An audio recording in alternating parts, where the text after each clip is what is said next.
우리 전도서 말씀 같이 찾아서 읽겠습니다. 우리 1장 펴보시지요. 1장 우리 1절부터 우리 3절까지 우리 같이 함께 읽겠습니다. 전도서 1장 1절부터 3절까지입니다. 우리 같이 함께 읽겠습니다. 다윗의 아들 예루살렘 왕 전도자의 말씀이라. 전도자가 이르되 헛되고 헛되며 헛되고 헛되니 모든 것이 헛되도다. 해 아래에서 수고하는 모든 수고가 사람에게 무엇이 유익한가. 전도자가 말합니다. 헛되고 헛되다. 헛되고 헛되다.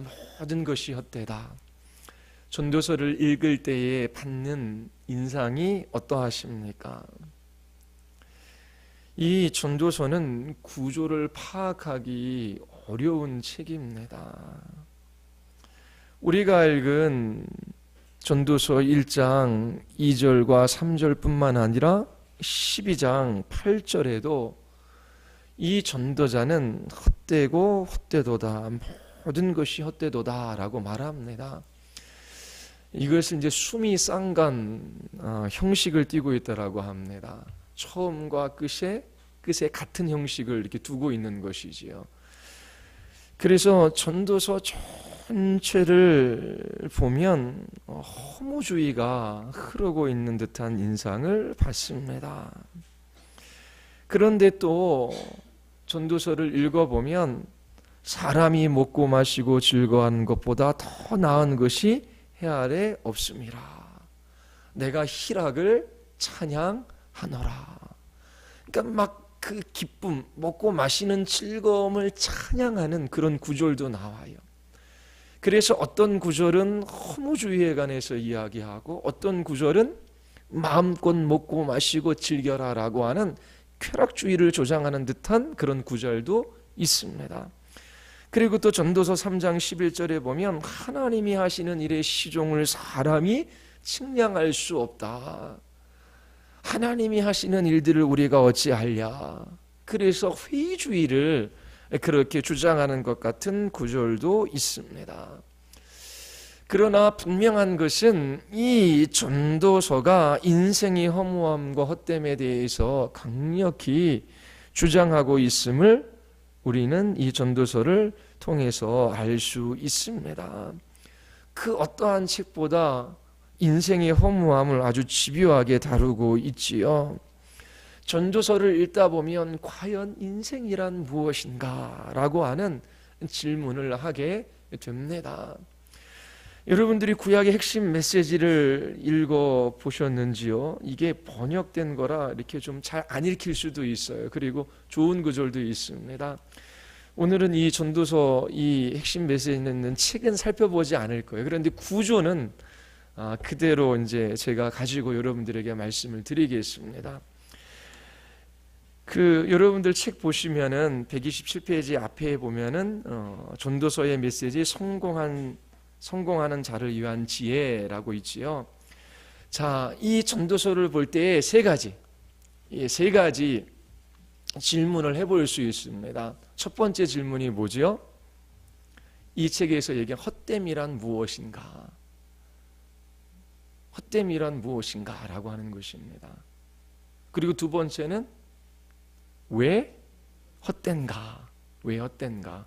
세 번째는 그렇게 모든 것이 헛되다면 우리는 어떻게 살아야 하는가? 라고 하는 것입니다. 이 책의 구조도 이 세 가지로 이루어져 있어요. 그리고 우리가 전도서를 읽을 때 질문해 볼 수 있는 것도 이 세 가지예요. 그래서 이 세 가지 질문을 가지고 전도서를 다시 한번 읽어보시기를 바랍니다. 첫 번째, 무엇이 그토록 헛된가? 도대체 헛됨이라는 것이 무엇인가? 이제 그거예요.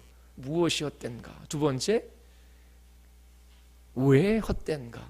세 번째, 그렇게 헛되다면 우리는 어떻게 살아가야 하는가? 그래서 무엇, 왜, 어떻게 이 세 가지 질문을 가지고 현재 전도서를 읽는 겁니다. 헛됨이라고 하는 이 단어로 번역된 히브리어는 헤멜입니다. 이 헤멜은 번역하기가 쉽지 않은 단어입니다. 전도서에는 38번이 등장합니다. 이 헛됨이라고 하는 이 단어가 성경에 한 70여 번 나와요. 그 중에 절반이 이 전도서에 들어있지요. 그래서 전도서의 핵심 단어를 하나 끄집어내라 그러면 이 헤멜입니다. 헛됨이라고 하는 것이지요. 전도서 전체를 이해하는 핵심 단어는 이 헤멜입니다. 이 헛됨으로 번역된 이 헤멜의 의미는 다양해요. 그래서 우리가 숨쉬다 할 때 숨이라고 하는 것도 헤멜이고요. 또 그래 수증기, 증기, 또 안개, 그런 의미를 가지고 있습니다. 추운 겨울철에 창가에다 대고 입김을 호 불면 입김이 나와서 뿌얘지지요. 그런데 잠시만 지나면 그 입김이 사라져요. 있는 것처럼 보이지만 사실상 없는 어떤 것을 가리키는 단어입니다. 그래서 이 단어를 번역할 때에 헛되다, 무상하다, 무익하다, 불합리하다, 부조리하다, 가치가 없다, 목적이 없다라고 하는 다양한 말로 이 단어를 번역할 수 있습니다. 그런데 이 전도서에는 이 헤멜이라는 단어를 그냥 헛되도다라고 하는 하나의 의미로만 번역을 했습니다. 때로는 무의미하다, 부조리하다, 무가치하다라고 하는 말로 번역하는 것이 더 합당하다라고 생각하는 구절도 있습니다. 전도서는 인생이 헛되고 부조리하고 무익하고 무가치하다라고 말하고 있습니다. 그냥 인간이 숨을 내쉬는 그러한 것과 같다. 연기와 같다, 수증기와 같다, 안개와 같다. 이제 그렇게 인생에 대한 묘사를 합니다. 그러면 전도서 기자는 무엇이 그렇게 헛되다고 말하고 있을까요? 무엇이 헛되다라고 합니까? 모든 것이 헛되다라고 합니다. 이것이 충격적인 거예요. 우리의 삶의 전 영역이 허무하다라고 하는 것입니다. 헛되지 않은 영역이 하나도 없다라고 하는 거예요. 숨쉬고 살아가는 순간순간 자체가 헛되고 허무하다라고 하는 거예요. 그래서 이 전도서 기자는 허무의 깊이가 얼마나 높고 깊은지를 우리에게 말해주고 있습니다. 인생은 이 허무를 피할래야 도저히 피할 수 없다라고 하는 거예요. 모든 삶의 영역이 허무하고 헛되고 무가치하고 부조리하다라고 하는 것입니다. 그러면 무엇이 그렇게 헛된 것일까? 여러 가지를 이야기를 합니다. 이제 그 중에 몇 가지를 살펴볼게요. 전도서 8장 14절에 보면은 우리 같이 한번 찾아서 읽어볼까요? 전도서 8장 14절입니다. 우리 같이 한번 읽어보겠습니다. 세상에서 행해지는 헛된 일이 있나니 곧 악인들의 행위에 따라 벌을 받는 의인들도 있고 의인들의 행위에 따라 상을 받는 악인들도 있다는 것이다. 내가 이르노니 이것이 헛되도다. 자, 헛된 것이 한두 가지 아니라 모든 것이 헛된데 이제 그 중에 몇 개를 살펴보는 거예요. 가만히 인생을 이렇게 들여다보니까 공의가 서지를 않아요. 착한 사람이 상을 받고 악한 사람이 벌을 받아야 마땅하잖아요. 그리고 이 땅에서 진실되이 성실히 열심히 살아가는 사람들이 그 대가를 받고 일확천금을 얻으려고 하거나 요행수를 바라는 그런 부정직하거나 성실하지 않고 진실되지 않는 사람들은 이 땅에서 그 대가를 받아야 되는데 그렇지 않다라고 하는 거예요. 물론 인과응보의 법칙이 적용되기도 하지만 그것이 모든 것에 다 적용되어지지는 않는다라고 하는 것입니다. 악인들의 행위가 그 행위에 따라 벌을 받아야 되는데 그렇지 않고, 또 선한 사람들이 그 행위에 따라 상을 받아야 되는데 그렇지 않는 일들이 너무나 많이 일어나는 거예요. 제가 예전에 어느 한 유명한 드라마 작가가 쓴 이제 글을 하나 읽었는데, 그 드라마의 내용이에요. 내용이 어떤 내용이냐면, 이제 그 작가의 그 인생관이 그 드라마에 이제 투영되어져 있지요. 고등학생이 있는데 살인죄로 기소가 되고 이제 그렇게 잡혀가게 돼요. 그런데 그 고등학생이 살인을 한 것이 아니라 자기 친구가 살인을 했는데 누명을 쓰게 된 겁니다. 그런데 그 살인한 친구의 아버지는 권력을 가지고 있어요. 법조계에 종사하는 사람이에요. 그래서 교묘하게 같이 어울려 다녔는데 가난한 집 아이가 누명을 쓰고 그렇게 감옥에 가게 된 겁니다. 얼마나 부조리합니까? 그런데 감옥에 딱 들어가서 보니까 부조리한 일들이 더 많이 일어나는 거예요. 그 감옥에서 그냥 규칙과 규율을 따라서 행동하는 것이 아니라 약사빠르게 행동하는 사람들이 편안하게 살아가고, 그리고 무엇인가 정직하고 선한 사람들은 그곳에서도 고통을 당하는 거예요. 그러면서 십수년 그 감옥에서 이 사람이 지내면서 도대체 내일이라고 하는 것은 있는 것인가? 그리고 아무리 성실하고 진실되이 살아도 그 삶의 대가가 주어지는 것이 아니구나. 그런 것들을 깨닫게 되는 것이지요. 그러면서 이 주인공의 삶의 모토가 뭐냐면, 지금이 중요하다. 지금 내가 느끼는 감정, 지금 내가 느끼는 행복이 제일이다라고 하는 거예요. 그래서 이 사람이 감옥에서 나와서, 이제 제주도 많은 사람인데요, 어느 마을에서 살아갑니다. 근데 거기에서 한 여자를 만나게 돼요.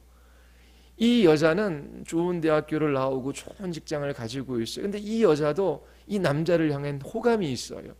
그런데 이 여자가 머뭇머뭇거려요. 그런데 이 주인공 남자는 그걸 이해하지를 못합니다. 이 주인공 여자는, 이 사람은 교도소에서 나온 사람이고, 그리고 분명히 좋은 재능도 있고 성품도 괜찮은 것 같은데 직장도 별 번지 않고, 그리고 뭐 그렇게 가족들도 없고, 그러니까 이 사람과 결혼할 때 어떤 일들이 일어날 것인가, 미래는 어떨 것인가, 그런 주저주저하는 거예요. 그런데 이 주인공 남자는 그걸 이해를 하지를 못합니다. 왜요? 인생이라고 하는 것은 어차피 내일이 있는 것이 아니에요. 생각한 대로 살아갈 수도 있는 게 아니에요. 지금 좋으면 좋은 것이지, 내일의 일들을 생각하며 오늘을 결정한다라고 하는 것 자체가 이 주인공 남자한테는 이해가 되지 않는 상황이에요. 왜요? 인생은 부조리하기 때문에. 생각한 대로 되지도 않고, 착하게 살아간다고 해서, 성실하고 진실되이 살아간다고 해서 그런 대가를 얻는 것이 아니에요. 지금, 살아있는 지금, 내가 느끼는 것, 내가 경험하는 것, 내가 좋은 것, 그것에 절대적인 가치가 있는 것이죠. 왜요? 내일은 우리의 뜻대로 되는 것도 아니고, 그리고 내일은 그렇게 착하게 산다고 해서 좋은 일이 주어지는 것도 아니에요. 그러니까 순간을 위하여 살아가는 것이죠. 그런데 그분이 쓴 그 드라마의 마지막은, 인간이 그렇게 살아갈 수 있는 존재인가? 라고 하는 그런 의문을 던집니다. 시골에 농사 짓는 그러한 우리 장인 어른도 계시고, 또 저희 고향에도 이제 농사를 지으셔요. 배추도 지으시고 또 호박도 심으시고 그렇게 하십니다. 그런데 풍년이 되면 어떻게 해요? 배추도 500원도 안 되고 그렇게, 그리고 호박을 심으면은 호박 박스 값이 얼마고 하면은 호박 하나에 몇십 원도 안 되는, 그런 일들이 이제 계속 일어나는 거거든요. 그러니까 풍년이 돼도 문제이고, 또 어떻게 해요? 흉년이 돼도 문제예요. 성실하게 열심히 농사를 지으면 땀 흘려 일한 만큼의 대가를 얻고, 그렇게 먹고 사는 것에 큰 어려움 없이 살아가야 되잖아요. 그런데 농사를 져서 먹고 살기 힘들다라고 그렇게 말씀하시는 분들이 많이 계셔요. 그런데 보십시오.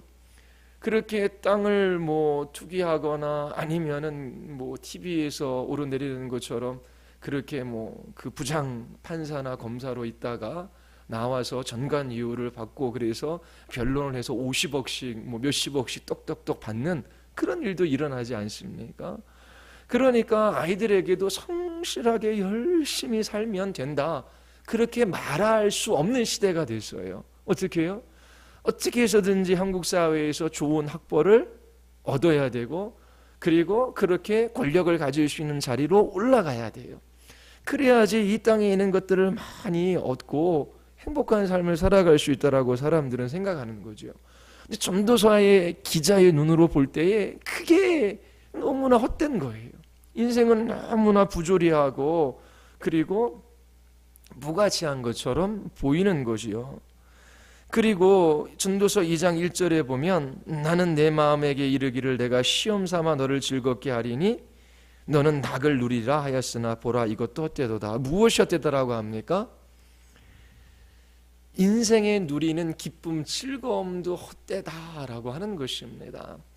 기쁨은 세 가지가 있지요. 하나는 뭐예요? 감각적인 기쁨과 즐거움입니다. 사람들은 기쁘지 아니하는 일에 자기 자신의 의지를 좀처럼 움직이려고 하지 않아요. 기쁘고 즐거운 일을 하려고 하지요. 누가 고통스럽고 힘든 일을 하려고 합니까? 기쁘고 즐거운 일에 자기 자신의 의지를 움직이는 것은 본성이에요. 나쁜 게 아니에요. 그런데 이 땅에 하나님 없이 살아가는 인생들을 놓고 볼 때에 그들의 인생의 유일한 목표는 행복이에요. 즐거움이에요. 기쁨이에요. 그러면 즐거운 일들을 위하여 자기 자신의 열정과 에너지와 그 모든 힘을 쏟아붓지 않습니까?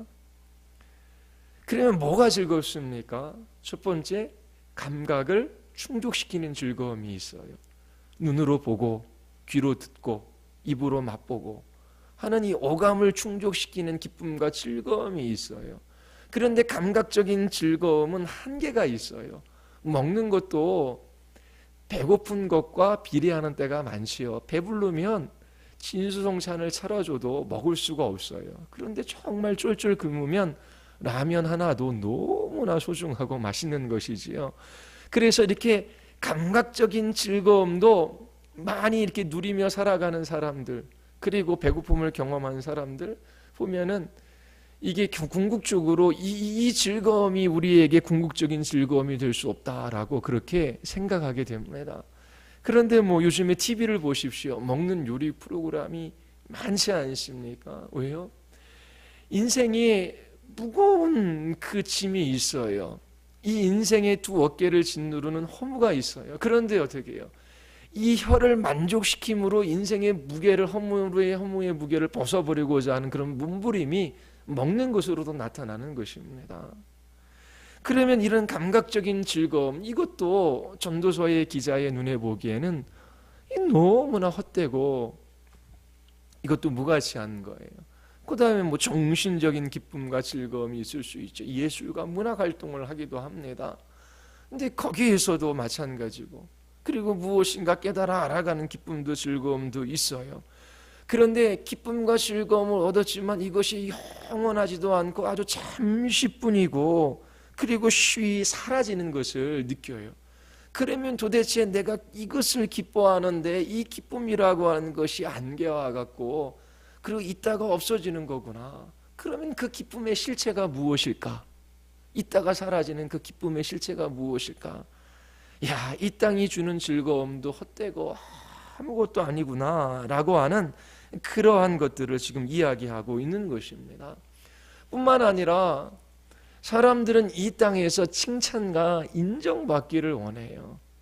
사람들이 얻는 명예, 나의 가치를 인정해 주는 것이죠. 그리고 나를 높여주는 거예요. 그것에 사람들은 기뻐하며 살아갑니다. 그런데 전도서 4장 16절에 보면, 제가 세번역 성경으로 적어왔습니다. 한 왕이 다스리는 백성의 수가 셀 수 없이 많다 하여도 그가 물러나면 어느 누구도 그의 업적을 찬양하지 않으니 왕으로서 통치하는 것도 헛되며 바람을 잡으려는 것과 다를 바 없다. 이게 한때에는 사람들의 이목을 끌고 그리고 사람들의 칭찬과 인정과 높임을 받았어요. 한 나라의 왕이 되었어요. 사람들이 막 그 업적을 찬양해요. 그런데 잠시 지나니까 그 왕도 잊고 그 사람의 업적도 사람들이 잊어버리는 것이지요. 왕으로 통치하는 그것도 바람을 잡는 것 같은 헛된 일이다라고 하는 것을 이 전도서 기자가 고백하고 있는 겁니다. 그리고 2장 11절 한번 보십시오. 2장 11절 우리 같이 한번 읽어볼까? 2장 11절. 그 후에 내가 생각해 본즉 내 손으로 한 모든 일과 내가 수고한 모든 것이 어때요? 바람을 잡는 것이며 해 아래서 무익한 것이로다. 열심히 일하지요. 내 손으로 성취한 모든 일과 이루려고 애쓴 나의 수고를 돌이켜보니 참으로 세상 모든 것이 헛되고 바람을 잡으려는 것 같고 아무런 보람도 없는 것이었다. 그렇게 지금 고백하고 있습니다. 뿐만 아니라 전도서 11장 10절에 보면은 젊음도 헛되다라고 이야기합니다. 내 마음의 걱정과 육체의 고통을 없애라. 혈기왕성한 청춘은 덧없이 지나가기 때문이다. 그리고 전도서 5장 10절 한번 보십시오. 우리 같이 한번 읽어보겠습니다. 전도서 5장 10절. 같이 한번 읽어보겠습니다. 시작. 은을 사랑하는 자는 은으로 만족하지 못하고 풍요를 자랑하는 자는 소득으로 만족하지 아니하나니 이것도 헛되도다. 돈을 좋아하는 사람은 돈이 아무리 많아도 만족하지 못해요. 부를 좋아하는 사람은 아무리 많이 벌어도 그것에 만족하지 못하는 거예요. 그래서 결론은 돈을 많이 버는 것도 헛되도다. 지금 그렇게 말하고 있어요. 그래도 돈 많이 벌고 싶으시지요. 예. 근데 이 부자가 되는 것도 헛되다라고 이야기합니다. 그러면 지혜는 어떨까요? 지혜로운 사람은 얼마나 복된 인생을 살아가겠습니까? 그런데 전도서 2장 15절. 내가 마음속으로 이루기를 의무한 자가 당한 것을 나도 당하리니 내가 지혜가 있었다 한들 내게 무슨 유익이 있으리 하였도다. 이에 내가 내 마음속으로 이루기를 이것도 헛되도다 하였도다. 이게 어리석은 사람이 겪을 운명을 나도 겪을 터인데 이건 죽음에 관한 이야기입니다. 무엇을 더 바라고 왜 내가 지혜를 더 얻으려고 애썼는가? 그리고 나 스스로 대답하였다. 지혜를 얻으려고 하는 일도 헛되도다. 그러니까 지혜도 헛되다라고 그렇게 말합니다. 그리고 전도서 11장 8절에 보면 오래 사는 사람은 그 모든 날을 즐겁게 살 수 있어야 한다. 그러나 어두운 날들이 많을 것이라는 것도 기억해야 한다. 자, 미래에 관해서 소망을 가지고 낙관하는 사람들이 있어요. 그래서 지금보다는 조금 더 좋아질 거야. 지금보다 좀 더 행복할 거야. 지금보다 나의 미래는 좀 더 가치 있을 거야. 그렇게 이야기하는데 이 전도서 기자가 파악한 그 인생들을 보니까 인생에는 어두운 날들이 훨씬 더 많다라고 하는 거예요. 그러니까 미래를 바라보아도 인생은 헛될 수밖에 없다라고 하는 결론을 얻는 것이지요. 사람들이 살아가는 삶들을 이렇게 지켜봐요. 아무리 성실하고 열심히 일해도 헛되고 돈을 많이 벌어도 지혜가 많아도 사람들의 칭찬과 인정을 받아도 젊어도 다 헛된 겁니다. 그래서 전도서는 삶의 모든 영역에 있어서 얼마나 인생이 헛된가라고 하는 것을 우리에게 가르쳐주고 있어요. 그러면 왜 모든 것이 헛된가라고 하는 것이지요. 그 근본적인 이유는 인간 자체가 근본적으로 한계를 가지고 있기 때문입니다. 하나님께서 하나님의 형상과 모양대로 인간을 지으셨어요. 하나님을 닮은 부분들이 많이 있지요. 인간은 하나님을 대표하고 나타나요. 그런데 생각할 수 있는 능력, 이 이성이라고 하는 것, 이것은 너무나 귀중한 선물이에요. 인간이 생각할 수 있는 능력이 있기 때문에 이와 같은 찬란한 문명을 건설할 수 있었습니다. 그런데 이 전도서 기자가 보니까 인간이라고 하는 존재가 동물과 다르게 이성을 가지고 있어요. 그래서 너무나 위대한 것 같지만 이성을 가지고 있는 인간들이 얼마나 비이성적으로 살아가는지, 얼마나 부조리한 삶을 살아가는지를 발견하는 것이지요. 인간이 동물과 비교해서 너무나 탁월한 부분이 있기도 한 반면에 짐승보다 못한 일들을 하며 살아갑니다. 인간이 이성을 가지고 있지만 이 이성이 제대로 잘 작동하지도 않고, 그리고 이 이성에는 한계가 있다라고 하는 거예요. 아무리 머리가 좋은 사람일지라도 인간이 알 수 있는 것이 제한적이에요. 그런데 인간은 이 이성을 신뢰하고 이 이성을 따라 살아가면 이 세상에 좀 더 좋은 세상을 그렇게 만들 수 있을 것이라고 생각을 하는 것이지요.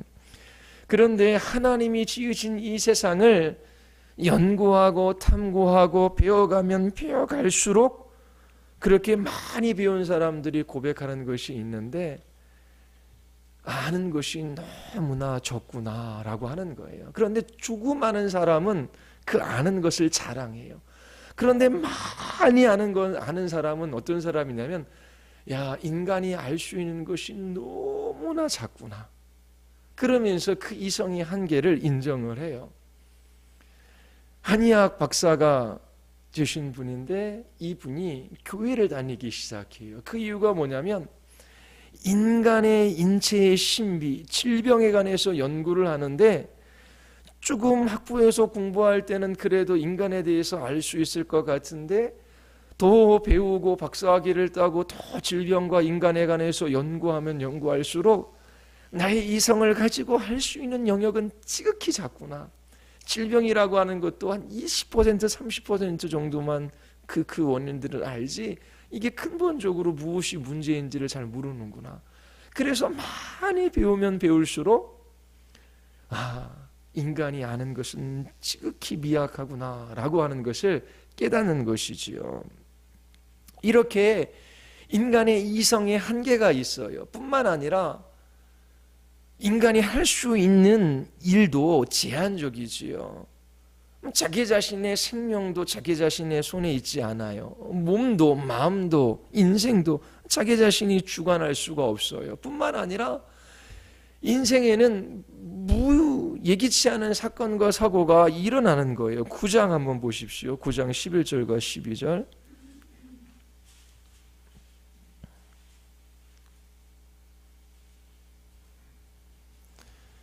9장 11절과 12절인데 제가 세번역 성경으로 이게 훨씬 더 이해가 쉬워요. 제가 한번 읽을 테니까 따라 보십시오. 나는 세상에서 또 다른 것을 보았다. 빠르다고 해서 달리기 위해서 이기는 것은 아니며, 우리는 빨리 달리기를 원하잖아요. 용사라고 해서 전쟁에서 이기는 것도 아니더라. 지혜가 있다고 해서 먹을 것이 생기는 것도 아니며, 총명하다고 해서 재물을 모으는 것도 아니며, 배웠다고 해서 늘 잘 되는 것도 아니더라. 불행한 때와 재난은 누구에게나 닥친다. 사람은 그런 때가 언제 자기에게 닥칠지 알지 못한다. 물고기가 잔인한 그물에 걸리고 새가 덫에 걸리는 것처럼 사람들도 갑자기 덮치는 악한 때를 피하지 못한다. 자, 인간의 이성이 제한적이라 앞으로 어떠한 일이 일어날 줄도 모르고 예기치 않은 사건과 사고가 뽕뽕뽕 터지는데 그것을 해결할 수 있는 능력도 힘도 없는 거예요. 이처럼 인간은 제한적인 능력과 지식과 지혜를 가지고 있기 때문에 그 인생이 허무하다라고 하는 거예요. 그런데 유행하는 사상이 있지요. I can do it. 나는 할 수 있다, 할 수 있다. 그리고 어떻게 해요? 말하는 대로 된다. 생각하는 대로 된다. 긍정적인 사고를 가지고 살아가라. 그러나 인간의 힘으로 할 수 없는 일들이 너무나 많은 거예요. 할 수 있다. 나는 잘 될 거야. 그렇게 아무리 외쳐도 그 미래는 자기의 것이 아니고, 총명하고 지혜가 있고 배웠다고 하고 빨리 달린다고 해서 되는 문제가 아니라고 하는 거예요. 인생이라는 것 자체가. 그러니까 인간의 이 제한된 지성과 이 능력을 가지고 이 세상을 살아가는데 허무할 수밖에 없다라고 하는 결론을 얻는 것이지요. 그리고 왜 허무합니까? 그것은 죽음의 문제 때문에 그렇습니다. 3장 19절입니다. 3장 19절 우리 같이 한번 읽어볼까? 전도서 3장 19절입니다. 우리 같이 한번 읽을게요. 인생이 당하는 일을 짐승도 당하나니 그들이 당하는 일이 일반이라. 다 동일한 호흡이 있어서 짐승이 죽음과 같이 사람도 죽으니 사람이 짐승보다 뛰어남이 없으면 모든 것이 헛되도다. 지혜자나 어리석은 자나 부자나 가난한 자나 건강한 자나 약한 자나 다 죽음 앞에서 별 차이가 없는 거예요. 사람도 죽고 짐승도 죽는데 도대체 저 짐승이 죽는 것과 사람이 죽는 것에 어떠한 차이가 있느냐라고 하는 것입니다. 죽고 나면 가족들이 잠시 슬퍼할 수는 있지만 잊고 살아가요. 우리는 죽으면 잊혀진 존재가 될 수밖에 없습니다. 그게 전도서 2장 18절서부터 21절까지 이제 이야기하는 거예요. 제가 세번역 성경을 한번 읽어볼게요. 세상에서 내가 수고하여 이루어 놓은 모든 것을 내 뒤에 올 사람에게 물려줄 줄을 생각하면 억울하기 그지없다. 뒤에 올 그 사람이 슬기로운 사람일지 어리석은 사람일지 누가 한단 말인가. 그러면서도 세상에서 내가 수고를 마다하지 않고 지혜를 다해서 이루어 놓은 모든 것을 그에게 물려주어서 맡게 하다니 이 수고도 헛되다. 세상에서 애써 모든 수고를 생각하니 내 마음에는 실망뿐이다. 수고는 슬기롭고 똑똑하고 재능 있는 사람이 하는데 그가 받아야 할 목을 아무 수고도 하지 않은 다른 사람이 차지하다니 이 수고 또한 헛되고 무엇인가 잘못된 것이다. 그러니까 열심히 일하고 살았는데 죽고 나면 아무것도 가지고 갈 수 있는 것이 없어요.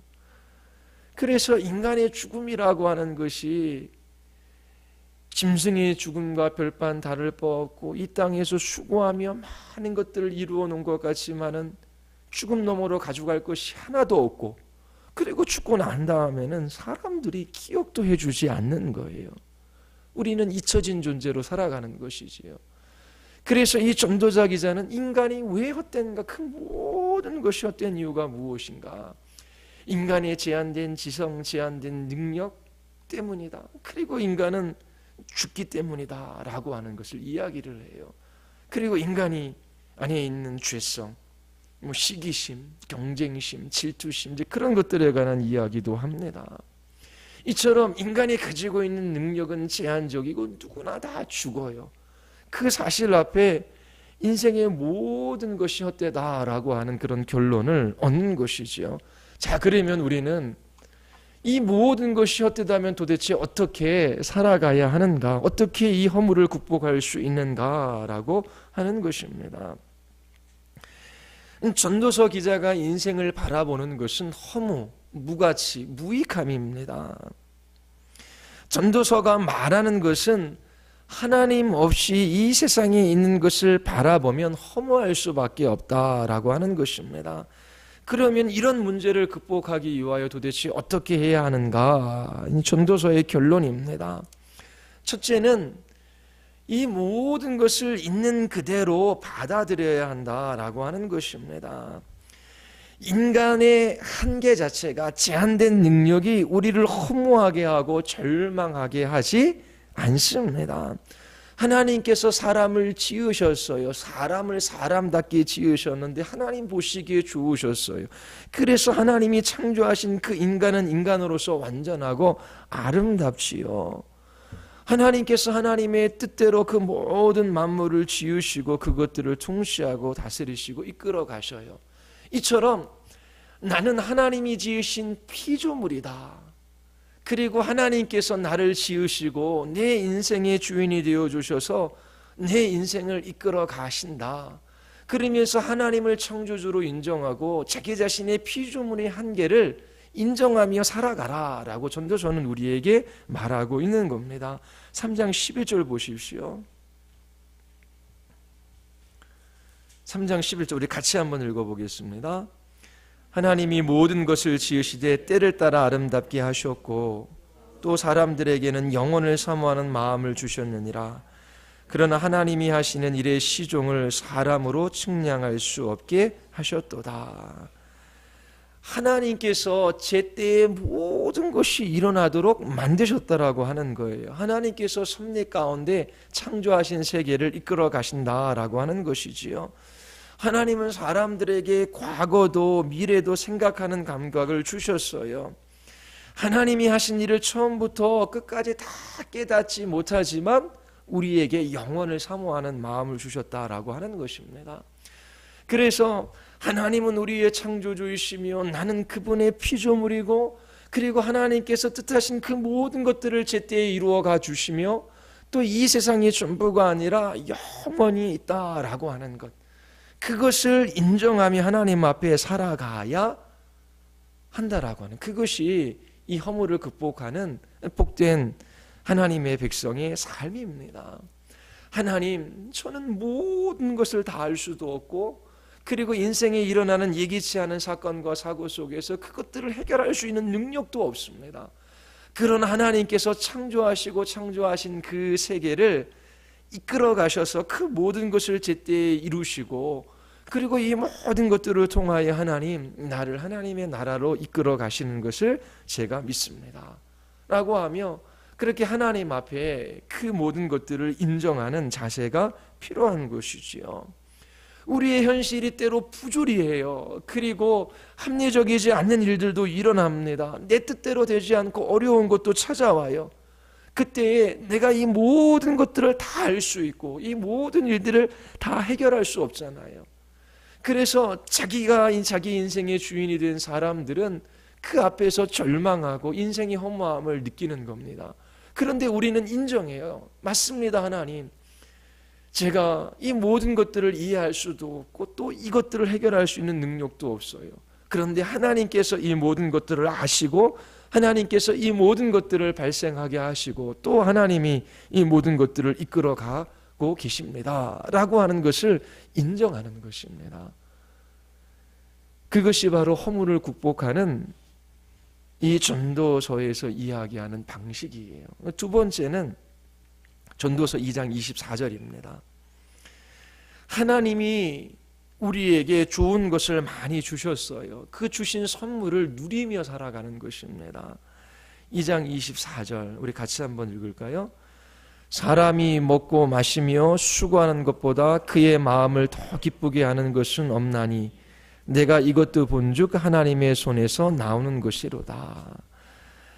그리고 전도서 3장 13절 보십시오. 사람마다 먹고 마시는 것과 수고함으로 낙을 누리는 그것이 하나님의 선물인 줄을 또한 알았도다. 그리고 전도서 9장에 보면 지금은 하나님이 내가 하는 일을 좋게 보아주시니 너는 가서 즐거이 음식을 먹고 기쁜 마음으로 포도주를 마셔라. 너는 언제나 옷을 깨끗하게 입고 머리에는 기름을 발라라. 너희 헛된 모든 날 하나님이 세상에서 너에게 주신 덧없는 모든 날에 너는 너의 사랑하는 아내와 더불어 즐거움을 누려라. 그리고 내가 사는 동안에 세상에서 애쓴 수고로 받는 목이다. 내가 어떤 일을 하든지 내 힘을 다해서 하여라. 내가 들어갈 무덤 속에는 일도 계획도 지식도 지혜도 없다. 전도서 기자는 열심히 수고하고 땀 흘려 일하고 그 대가로 받은 목을 즐거이 누리면서 살아가라 라고 하는 거예요. 하나님께서 창조하신 세계이고 이 세계는 우리들을 위하여 하나님께서 창조하신 거예요. 그래서 이 세상이 우리에게 주시는 선물들을 기뻐하며 즐거워하며 살아가라는 거예요. 허무주의적인 삶이 아니지요. 이것이 인간의 허물을 극복하는 하나의 방식으로 전도서가 우리에게 주는 결론입니다. 그리고 또 하나는 3장 14절입니다. 우리 같이 한번 읽어볼게요. 전도서 3장 14절. 우리 다 같이 읽겠습니다. 하나님께서 행하시는 모든 것은 영원히 있을 것이라. 그 위에 더할 수도 없고 그것에서 더할 수도 없나니 하나님이 이같이 행하심은 사람들이 그의 앞에서 경외하게 하려 하심인 줄을 내가 알았도다. 하나님이 하시는 모든 것은 영원히 있다라고 하는 거예요. 우리가 거기에 보탤 것도 없고 뺄 것도 없어요. 그래서 하나님을 경외하는 그러한 삶을 살아가라라고 그렇게 우리에게 권면해주고 있습니다. 그리고 12장 14절을 보면 하나님은 모든 행위와 모든 은밀한 일을 선악간에 심판하시리라. 심판하시는 하나님이 계시다라고 하는 것입니다. 이 땅에서 우리가 하나님이 주신 그 모든 것들을 기뻐 즐거워하며 우리는 살아갈 수 있어요. 그리고 하나님께서 행하시는 그 모든 일들은 영원하는데 우리는 이 땅에서 영원을 잇대는 삶을 살아갈 수 있습니다. 우리는 이 땅에서 하나님을 사랑하며 하나님을 섬기며 살아갈 수 있는 기회가 있는 거예요. 먹고 마시든지 무엇을 하든지 주의 영광을 위하여 살아갈 수 있는 그러한 기회를 우리가 얻은 것입니다. 제가 예전에 한번 교례반할 때 말씀드린 적이 있는데, 인간은 행복한 삶을 살아가기 위하여 첫 번째 뭐가 필요해요? 욕망이 필요하다라고 말해요. 하고자 하는 일이 있어야 돼요. 하고 싶은 게 없는 사람은 죽은 사람과 마찬가지예요. 욕망이 있어야 됩니다. 그리고 두 번째는 뭐가 있어야 돼요? 그 욕망을 실현할 수 있는 능력을 가지고 있어야 돼요.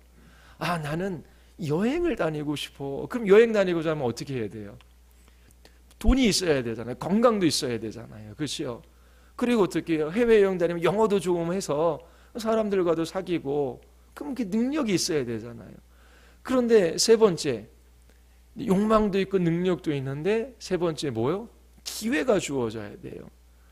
여행을 하러 딱 비행기를 탔는데 비행기가 사고가 났어요.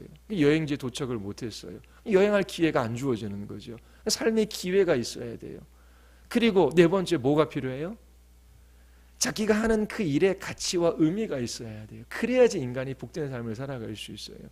그런데 그리스도인들을 보면 이 네 가지에 딱 부합이 돼요. 우리에게는 욕망이 있어요. 어떤 욕망? 더 많이 벌어야지. 이 땅에서 더 많이 알아야지. 그리고 이 땅에서 더 많은 것들을 누리며 즐겁게 그런 욕망이 아니라 그 마음속에 주의 이름과 그 나라와 그 뜻을 위하여 살아가야지. 그리고 우리에게는 주님의 나라가 있지. 그 나라를 소망하며 이 땅에서 하나님의 백성의 삶을 살아가야지. 그러면서 주의 이름이 높임을 받고 주님의 나라가 이 땅 가운데 이루어지며 그리고 그 주님의 뜻이 실현되어지는 그러한 욕망을 가지고 있어요. 그리고 이 욕망이 있는데 어떻게 해요? 우리의 능력도 어떤 능력이요? 하나님께서 살아갈 은혜를 주시는 거예요. 하늘로부터 우리에게 힘을 주셔요. 그래서 주의 나라와 주의 이름과 주의 뜻을 위하여 살아갈 수 있는 이 은혜의 힘이 주어져요. 기회가 있어야 되잖아요. 우리는 높은 지위에 올라야지, 많은 금은보화를 가져야지 하나님을 섬기는 것이 아니라 먹고 마시는 일상적인 모든 삶의 기회가 하나님을 섬길 수 있는 그러한 기회로 우리에게 주어진 거예요. 그래서 살아 숨쉬는 것 그 자체서부터 시작해서 모든 일에 있어서 우리는 그렇게 하나님을 섬길 수 있는, 하나님의 나라를 위하여 살아갈 수 있는 삶의 기회가 주어졌어요. 그리고 그렇게 하나님의 백성으로서 하나님을 섬기며 살아가는 그 인생은 이 땅에서만 가치 있는 것이 아니라 영원한 가치를 가지고 있는 거예요. 하나님께서 하나님의 백성들에게 상급을 약속해 주셨습니다. 얼마나 놀라운지를 우리는 이 그리스도인이 되는 것이 얼마나 놀라운 것인지를 우리는 발견할 수 있는 거예요. 그래서 이처럼 하나님 앞에 하나님을 경외하는 삶을 살아가는 그 사람들이 이 인생을 복되게 살아갈 수 있다라고 하는 것을 전도서 기자가 우리에게 이야기해 주고 있어요. 그리고 보십시오. 우리의 지혜도 제한적이고 능력도 제한적이잖아요. 우리가 잘 모르는 것이 너무나 많아요. 그런데 하나님께서 우리에게 하나님을 알 수 있는 계시의 책을 주셨어요. 그래서 우리의 지성과 지혜가 제한되어서 이 땅에서 허물을 경험하며 살아갈 수밖에 없는데, 하나님이 어떤 하나님이시며 하나님이 창조하신 세계가 어떠하고 그리고 하나님의 형상과 모양대로 지은 인간이 누구인지를 아는 지식을 이 계시의 말씀을 통해서 우리가 얻을 수 있는 거예요. 그리고 죽음도 우리를 허무하게 만들지요. 그런데 이 죽음의 권세를 이기신 예수 그리스도, 이 죄와 사망의 권세에서 우리를 해방시키신 그 놀라운 구원의 은혜가 신자들에게는 있는 거예요. 그래서 하나님과 바른 관계를 맺고 그 하나님 앞에 하나님을 경외하는 삶을 살아가는 그 사람의 인생은 의미가 있고 가치가 있습니다. 그래서 하나님 앞에, 그 하나님의 말씀 앞에 살아가는 그 인생이 참으로 가치 있고 의미 있고 복되다라고 하는 것을 이 전도서는 우리에게 알려주고 있습니다. 하나님 안에서 모든 것이 가치가 있어요. 그런데 하나님을 떠나가면 그 모든 것들이 허무해요. 가치가 없는 것입니다. 바로 이것을 가르쳐 주려고 전도서 기자가 이 허무함을 노래하고 있습니다. 하나님 없이 살아가는 사람들은 이 세상의 의미와 가치와 목적을 두고 살아가요. 그런데 제한된 지식과 제한된 능력과 그리고 죽음 앞에서 허물을 경험할 수밖에 없어요. 그런데 그리스도인들은 하나님이 누구이시며 또 하나님의 형상으로 지음받은 인간이 어떠하며 또 이 세상을 살아가는 삶의 목적과 의미가 무엇인지를 알고 또 영원한 삶이 있다라고 하는 것을 알고 있기 때문에 이 그리스도 안에서 하는 그 모든 일들은 가치 있고 의미 있다라고 하는 것을 우리에게 말해주고 있습니다. 이 전도서에서 헛되고 헛되도다, 모든 것이 헛되도다 라고 말하는 사람이 누구입니까? 1장 1절이 우리에게 가르쳐주고 있지요. 뭐라고 이야기하지요? 다윗의 아들 예루살렘 왕 전도자의 말씀이라.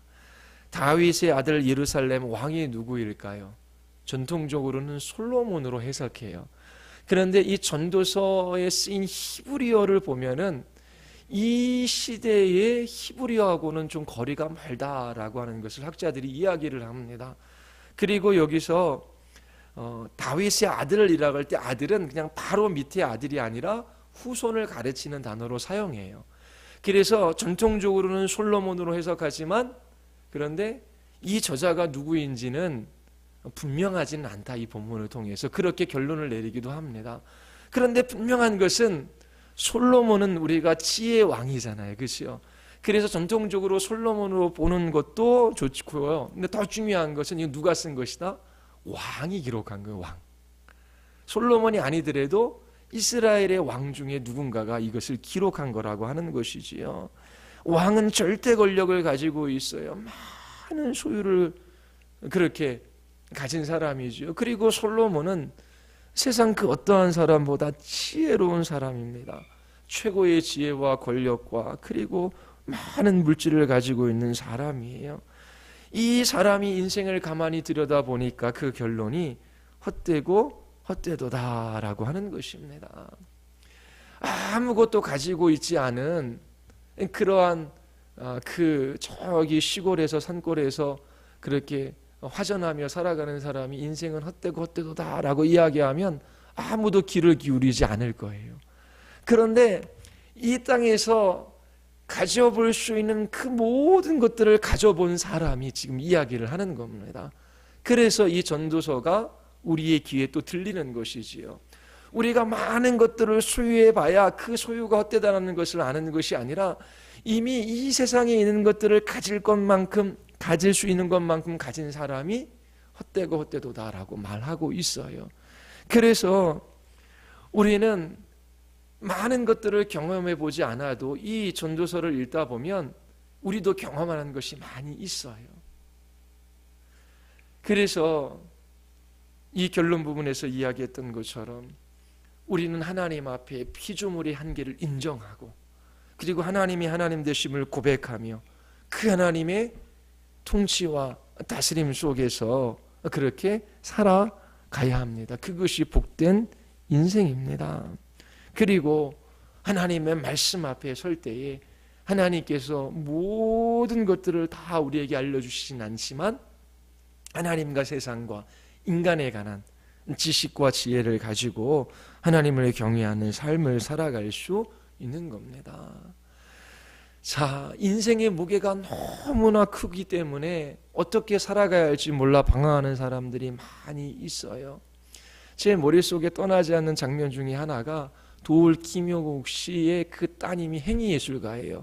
뉴욕인가 어디에 유리로 크게 돼지우리를 만들었어요. 그리고 그 우리에서 돼지와 함께 그 몇 주를 같이 지냈어요. 옷을 입지 않고 행위예술로요. 아버지는 최고의 석학이라고 얘기하잖아요. 그렇죠? 그 딸도 제가 그런 기사를 읽을 때 예전에 마음이 아파요. 인생의 무게가 얼마나 크면 저렇게 몸부림치며 살아갈까?